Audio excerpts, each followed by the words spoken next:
Today I went out to Dubois and did the Wounded Warriors 5K put on by the Stoltz car dealership. Wasn't a bad 5K. I finished second overall behind my buddy Eric. I was 17-17, which is, I guess, 2 seconds off, or a 2 second PR, I guess. My previous was 17-19. I'm kind of torn about calling it a PR. I only got 3:05 on my watch, but I think with the GPS and the way some of the turns were, you could call it a true 10K. So I'm still 50-50 on it. It wasn't my best performance, even though the time was pretty low. My leg turnover was kind of crappy today. I just felt like they just weren't going and like pushing off as much as they should have been or normally do. But I guess you'll have it. I think my endorphin pros are finally done too, because they don't feel like they have as much bounce in them anymore. That could be the issue. There's definitely not as much spring, so it's probably time to retire them, because they have to have had over 100 miles on them, so that's probably the life of them. At least I consider it the life. The race is actually started at 1 o'clock, so I didn't really have to set an alarm. Well, I did for 10 o'clock, but I didn't have to get up early, which is nice. I actually got almost 8 hours. I would say at least 7 last night. I didn't sleep well, but whatever. So I was a little bit tired. I'm still a little bit tired now. Thought I had the craps this morning, and I go a couple of times before I even left. So I was kind of worried about that. But I think it might have been the nachos grande I ate last night, just getting out of my system.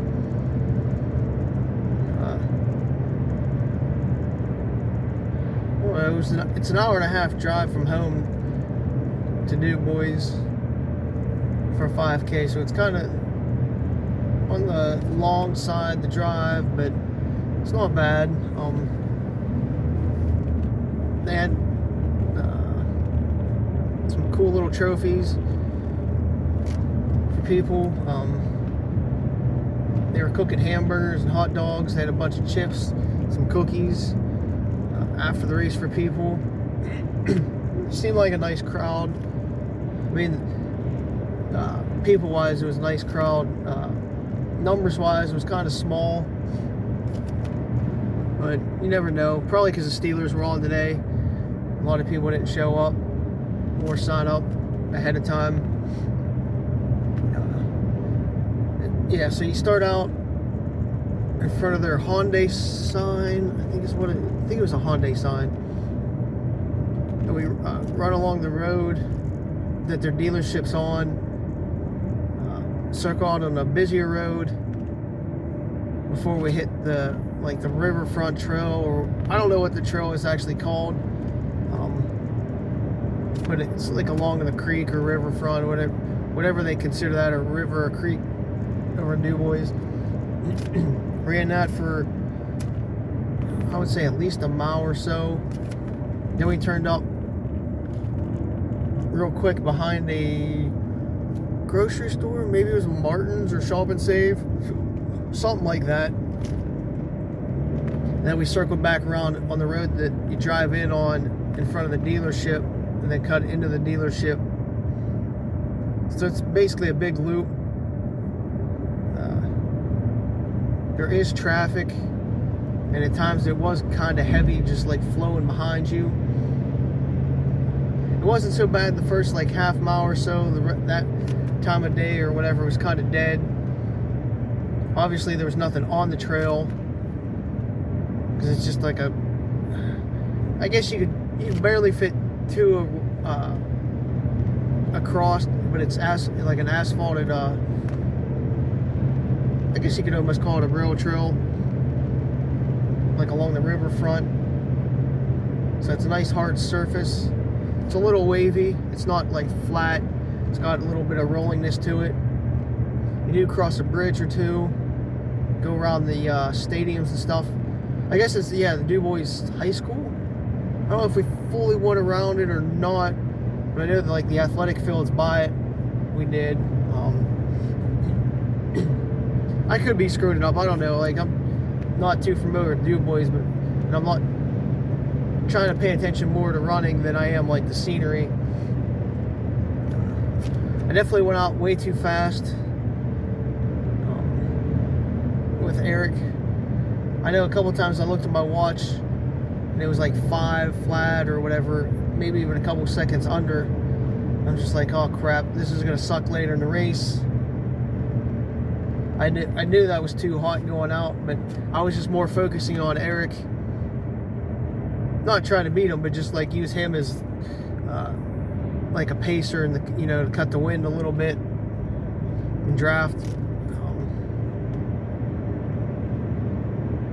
It did help a little bit. Well, for the maybe half a mile to a mile that I was close enough to get the benefit before he just continually got me from there.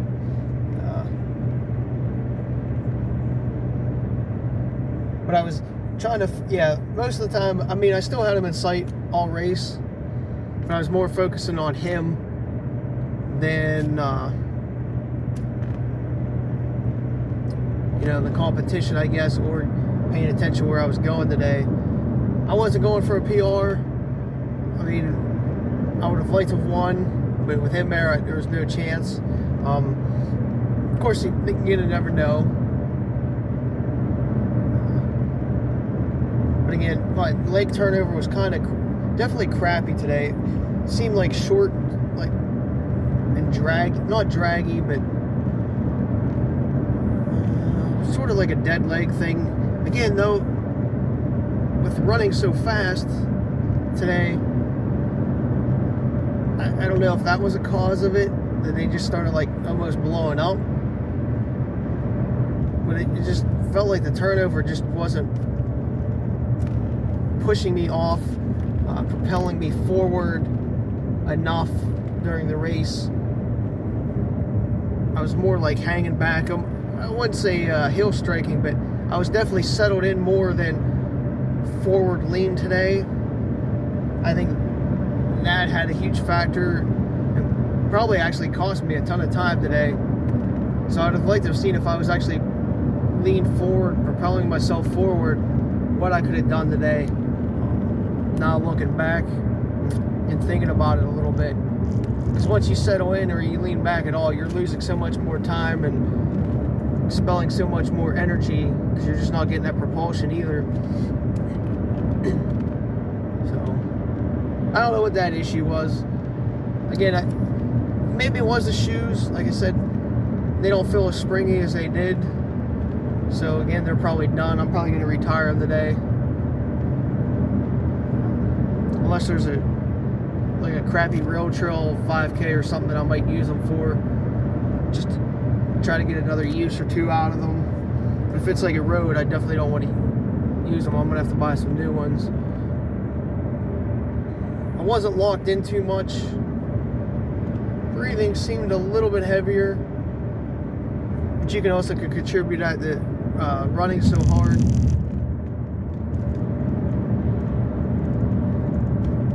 I guess I should be happy with the time. I'm just not too sure about the PR thing yet. I'm gonna have to think about it. I do think though, with the turns and stuff like that, I would consider it a true 5K, even though I got 305. Just the way they are, because you're gonna lose some. I want to say it's like some of the turns were like a deep pocket turn. So the GPS is gonna, instead of like going and almost like yewing the GPS signal out, you're more getting like a V-shaped straight line. I think that's what was happening today, because they seem, mile 1 and 2 seem dead on. on my watch. I didn't really pay attention to mile 3, but between mile 2 and 3 is where those like deep pockets were. So I'm just gonna call it a PR today. Hell with it. Why not?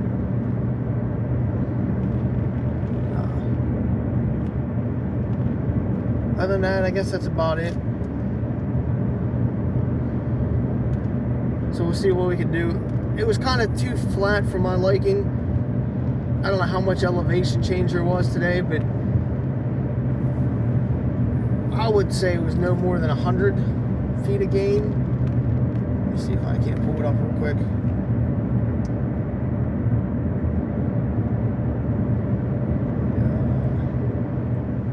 I don't know, this is 127 up, 104 down. I don't think it was 127. It definitely didn't feel like 127. It felt more like a 50 to 60 in my book. It just felt so flat, which doesn't play into my wheelhouse at all. I hate that. It did take it a lot out of me, making me work a lot harder. So, other than that, I'm glad I went, supported the Road Warriors, and even though I didn't win today, I'm gonna just call it a PR. So that's a win in my book. So we'll see what we can do these next couple weeks while these couple other guys are coming after me and trying to PR off me and beat me. So I gotta train a little harder, see if I can't put down some lower times, at least keep those other guys that are coming after me at bay. So we'll stay tuned.